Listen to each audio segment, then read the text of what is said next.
बहुजन संघर्ष और दलित चेतना के लिए मशहूर सुश्री मायावती जी। लोकसभा चुनाव 2024 के वर्तमान विपक्ष में अगर कोई नेता है जो विपक्ष की ओर से प्रधानमंत्री पद की दमदार दावेदारी कर सकता है, वो हैं बहुजन समाज पार्टी प्रमुख मायावती जी।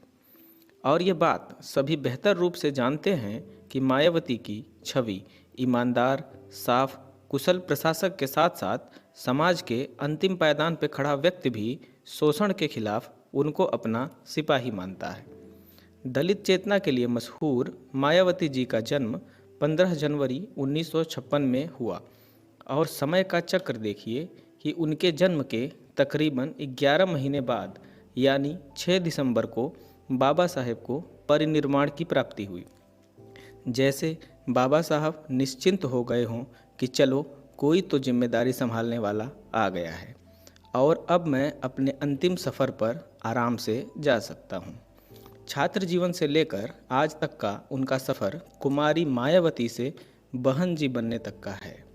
आज के वक्त में बहुजन समाज पार्टी और कुमारी मायावती एक दूसरे के पूरक हैं। बहुजन समाज पार्टी के पिछले 40 वर्षों के सफ़र पर नज़र डालें तो ये जानने में ज़्यादा समय नहीं लगेगा कि बसपा के संस्थापक कांशीराम की तरह ही मायावती भी बसपा पार्टी की उन्नति की प्रमुख वजह रही हैं। सन 1977 में जब दिल्ली के करोल बाग में रहकर कांशीराम अपने मिशन को आगे बढ़ा रहे थे, तब दिल्ली विश्वविद्यालय की एक छात्रा ने उन्हें बहुत ही प्रभावित किया था।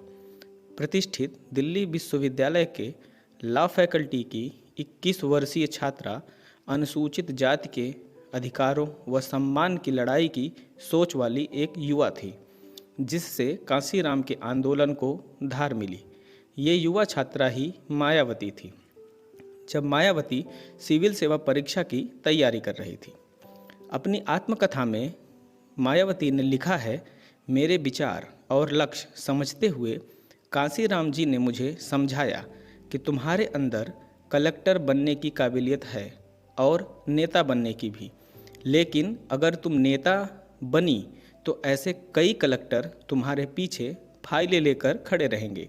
उनकी मदद से तुम दबे कुचले शोषित समाज का अधिक उत्थान कर सकती हो। मायावती स्वीकार करती हैं कि मान्यवर कांशीराम जी ने उन्हें दलित उत्थान का सपना दिया था। मायावती की जीवनी लिखने वाले अजय बोस लिखते हैं कि कांशीराम मायावती के साथ बहुत अच्छा भावनात्मक जुड़ाव रखते थे।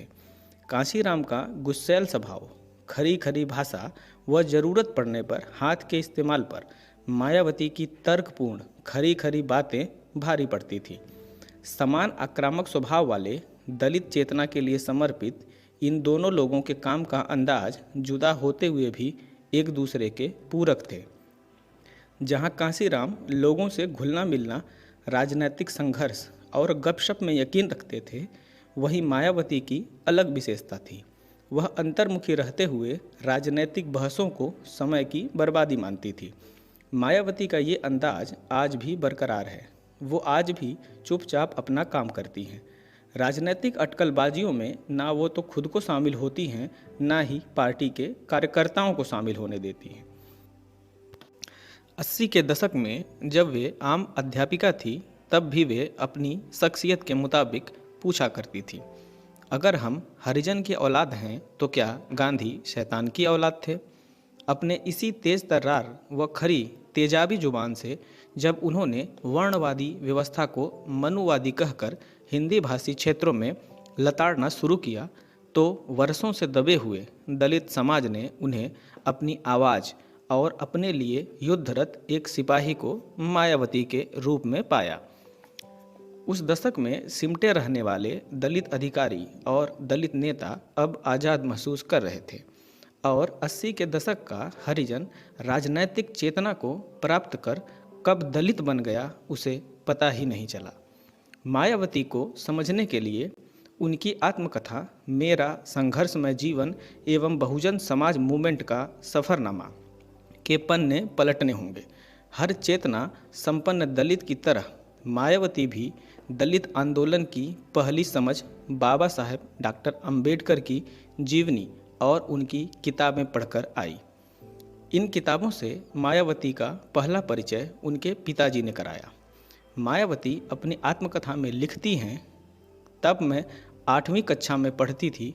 एक दिन मेरे पिताजी से पूछा, अगर मैं डॉक्टर अंबेडकर जैसे काम करूं तो क्या वे मेरी भी पुण्यतिथि बाबा साहब की तरह मनाएंगे? ये सुनकर पिताजी ने सिर्फ मुस्कुराकर उस नन्ही बच्ची की प्रेरणा को सलाम किया।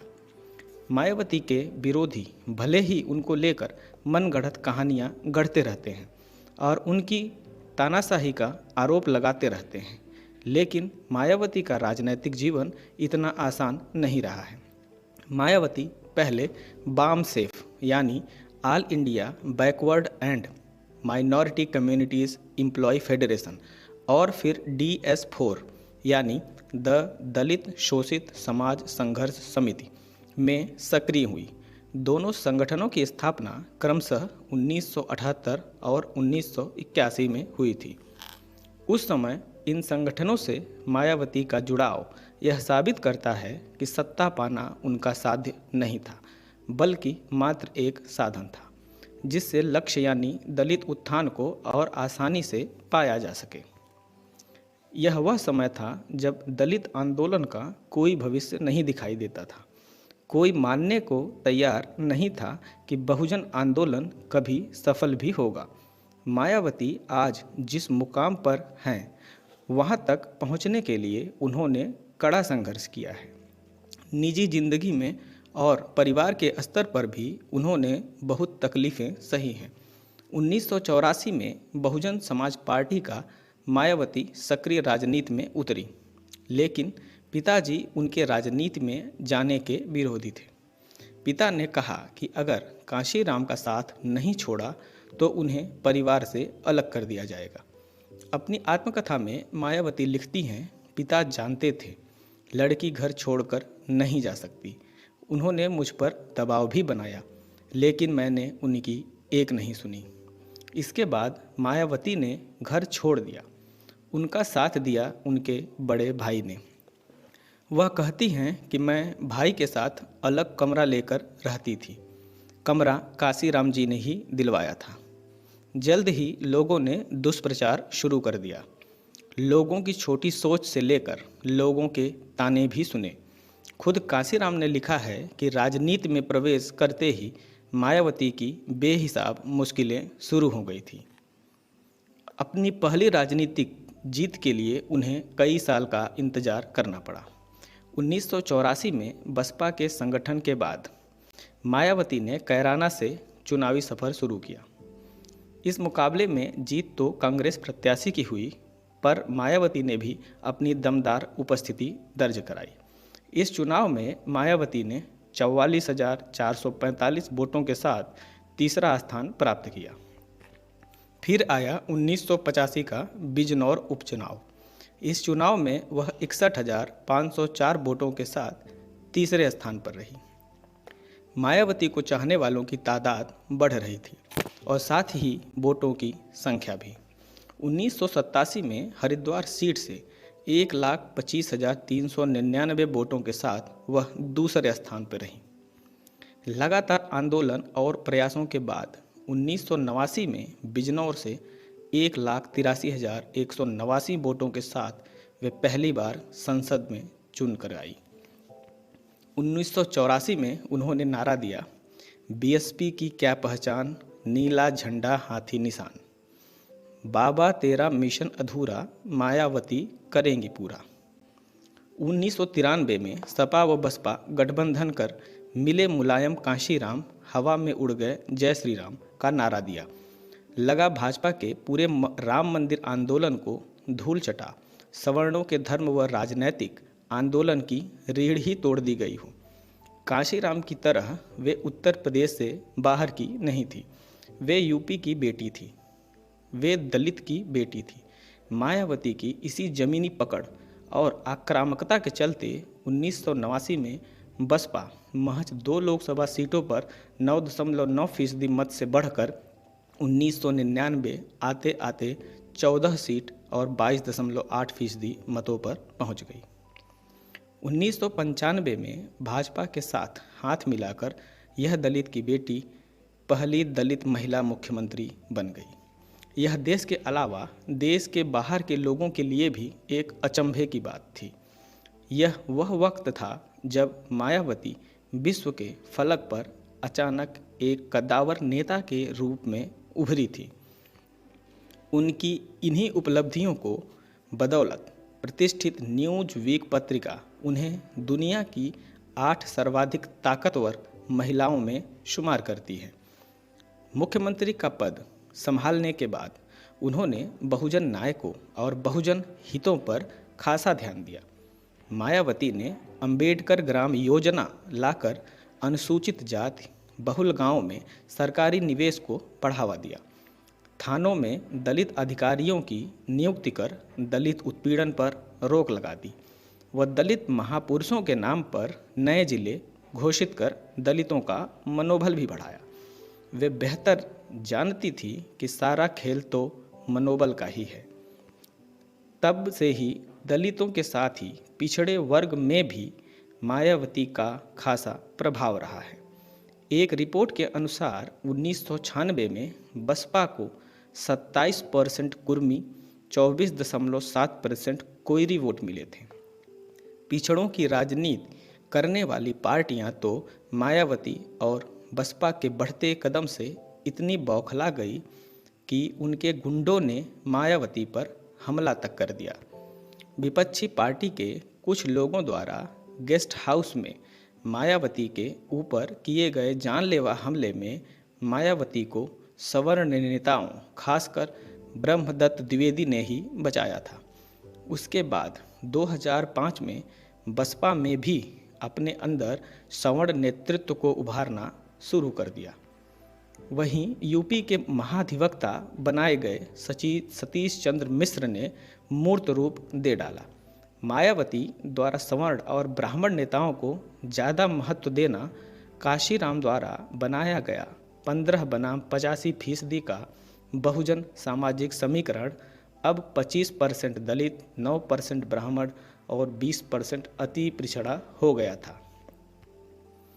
कांग्रेस के जाते ही ब्राह्मण जो नेतृत्व विहीन हो गए थे, वे सतीश चंद्र मिश्र के नेतृत्व में 2007 में बड़ी संख्या में बसपा से जुड़े। यहाँ तक कि 42 ब्राह्मण और बहुत सारे सवर्ण विधायक जीतकर बसपा की पहली बार बनी पूर्ण बहुमत सरकार का हिस्सा बने। यह सब मायावती की बेहतरीन राजनीतिक सूझबूझ का ही नतीजा था। उनके विरोधी भले ही कुछ भी कहें, लेकिन ताज एक्सप्रेसवे और बुद्ध इंटरनेशनल सर्किट मायावती के मुख्यमंत्रित्व काल की ऐसी उपलब्धि है जिसके बारे में उनके राजनीतिक प्रतिद्वंदी सोच भी नहीं सकते थे। प्रशासक के रूप में बहन जी का तेवर हमेशा उग्र रहा है और उन्होंने इससे कभी समझौता नहीं किया। 2008 में उत्तर प्रदेश के एक बड़े किसान नेता महेंद्र सिंह टिकैत पर आरोप लगा कि लगभग 30,000 लोगों की जनसभा को संबोधित करते हुए मायावती को जाति सूचक शब्द कहे गए। फिर क्या था, बहन जी ने टिकैत की गिरफ्तारी के आदेश दे दिए। टिकैत बिजनौर से मजबूत आधार वाले अपने गांव सिसौली, मुजफ्फरनगर लौट आए। गांव की घेराबंदी कर दी गई, पानी बिजली काट दिए गए। अंत में उन्होंने मुख्यमंत्री मायावती से माफ़ी मांगी और उनको गिरफ्तार कर लिया गया। वहीं मुलायम राज को पटकनी देकर जब सत्ता में पहुंची, मायावती ने यूपी के बड़े बड़े गुंडों को सलाखों के पीछे पहुंचा दिया। कई तो अंडरग्राउंड हो गए। सख्त प्रशासन के लिए विपक्षी भी उनका लोहा मानते थे। चाहे किसी भी जाति या धर्म का व्यक्ति हो, प्रदेश की आम जनता ने बसपा शासन में हमेशा सुरक्षित ही महसूस किया है। खासकर महिलाओं ने एक महिला मुख्यमंत्री के प्रशासन को काफ़ी पसंद किया गया। चढ़ गुंडों की छाती पर मुहर लगेगी हाथी पर जैसे नारे एक वक्त उत्तर प्रदेश की फिजाओं में खूब गूंजे थे। मायावती ने हमेशा से अपनी कड़क छवि के अनुरूप ही काम किया था। बहुजन नायकों के सम्मान को लेकर भी मायावती हमेशा सचेत रही हैं। यह तब देखने को मिला जब 2007 में उन्होंने लखनऊ के अंबेडकर स्मारक के रखरखाव में कोताही बरतने के कारण अधिकारियों को निलंबित कर दिया था। मायावती का पूरा ध्यान दलितों के हित साधने में रहा। उनके द्वारा बैकलॉग की भर्तियों पर बार बार पूछताछ जारी रही। दलित कोटे को पूरा करना और महत्वपूर्ण पदों पर उन्हीं लोगों की तैनाती करना इस बात को दर्शाती है। 9 अक्टूबर 2006 में अपने राजनीतिक गुरु, सचेतक और बसपा के संस्थापक मान्यवर कांशीराम जी के गुजरने के बाद मायावती को तगड़ा झटका लगा। एक वक्त ऐसा भी आया जब कई बड़े नेताओं ने बसपा का साथ छोड़ दिया, लेकिन कुछ ऐसे लोग भी रहे हैं जो बहन जी के पीछे साए की तरह खड़े रहे। इनमें कांशीराम के सेक्रेटरी अम्बेथ राजन व पार्टी के बिहार प्रभारी गांधी आजाद जैसे प्रतिबद्ध दलित कार्यकर्ता रहे हैं। मायावती के जीवन संघर्ष पर जेएनयू के प्रोफेसर विवेक कुमार ने पिछले दिनों अपने एक लेख में लिखा था, यह विडंबना ही है कि लोग आज मायावती के गहने देखते हैं, उनका पैसा देखते हैं और उन्हीं चर्चाओं में पड़े रहते हैं। उनका लंबा संघर्ष और एक एक कार्यकर्ता तक जाने की मेहनत कोई नहीं देखता। उनके दलित उत्थान के लिए पूरा जीवन लगा दिया, ये कोई नहीं देखता। वे यह जानना ही नहीं चाहते कि संगठन खड़ा करना के लिए मायावती कितना पैदल चली होंगी, कितने दिन रात उन्होंने दलित बस्तियों में काटे होंगे। वर्तमान की टीआरपी आधारित मीडिया इस तथ्य पर मौन हो जाती है। जाति और मजहब की बेड़ियां तोड़ते हुए मायावती ने अपनी पकड़ समाज के हर वर्ग में बनाई है। वह उत्तर प्रदेश की पहली ऐसी नेता हैं जिन्होंने नौकरशाहों को बताया कि वे मालिक नहीं हैं, जनसेवक हैं, और सर्वजन का नारा देकर उन्होंने बहुजन के मन में अपना पहला दलित प्रधानमंत्री देखने की इच्छा भी बढ़ा दी है। दलित आंदोलन और हर वर्ग का शोषित समाज अब मायावती में अपना चेहरा देखता है। हमें भारतीय लोकतंत्र को समाज की सबसे पिछली कतार से निकली एक बहुजन महिला को उपलब्धियों पर गर्व होना चाहिए। अपनी राय कमेंट बॉक्स में ज़रूर लिखें। जय हिंद, जय भारत।